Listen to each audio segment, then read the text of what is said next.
पिछले कई दिनों से टेररिस्ट के एक ग्रुप की यहाँ पे मूवमेंट की खबर हमें मिल रही थी।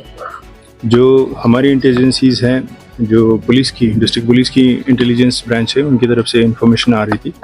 उसके चलते आर्मी और पुलिस की जो एसओजी की टीम है, हम लोगों ने जो हायर रीचेस में जगह जगह पे अपने पोस्ट, जो टेम्परेरी पोस्ट है, उसको एस्टेब्लिश किया था।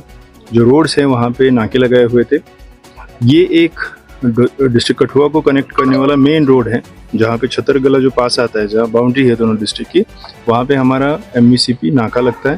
प्लस साथ ही साथ हमने एक वहाँ पे पोस्ट भी एस्टेब्लिश की हुई है। ये पोस्ट जॉइंट है, आर्मी और पुलिस की एसओजी की जॉइंट पोस्ट है। इस पोस्ट पे रात को जब इनकी चेकिंग चल रही थी, और चेकिंग के साथ साथ जब सस्पिशियस मूवमेंट वहाँ के पोस्ट के हमारे संतरी ने देखी और उस पोस्ट मूवमेंट को उसने चैलेंज किया, तो उसके बेसिस पे एक्सचेंज ऑफ फायर शुरू हुआ। फायर काफ़ी टाइम तक चलता रहा, तकरीबन 1-1.5 घंटे तक हमने अपना मोर्चा संभाले रखा। जो जवान वहाँ पे हैं आर्मी के, एसओजी के, उन्होंने बहुत अच्छा डट के मुकाबला किया।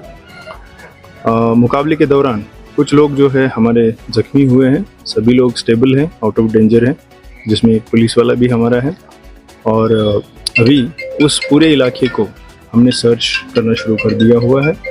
सर्च में जितनी भी अच्छी हमारी मॉडर्न इक्विपमेंट हमारे पास है, उनको हम यूटिलाइज कर रहे हैं, और जल्द ही जो ग्रुप यहाँ पे घूम रहा है उसको न्यूट्रलाइज करेंगे।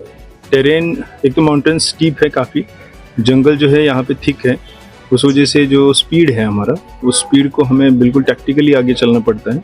तो प्लेन इलाके में और इसमें यही डिफरेंस है कि हमें टाइम लगेगा इसको सर्च करने के लिए, जंगल इलाका होने की वजह से। और जो हमारा मेन फोकस है कि टेररिस्ट को न्यूट्रलाइज करना ही है, और साथ में जो अपने जवान हैं उनकी सेफ्टी का भी ख्याल रखते हुए चलना है। सेफ्टी फर्स्ट, उसके बाद उनकी न्यूट्रलाइजेशन भी है। उसके चलते थोड़ा सा टाइम लगेगा। एग्जैक्ट नंबर तो नहीं बता सकते, बट लग रहा है एक ग्रुप है जो 3 या 4 का हो सकता है, उससे ज़्यादा का तो नहीं।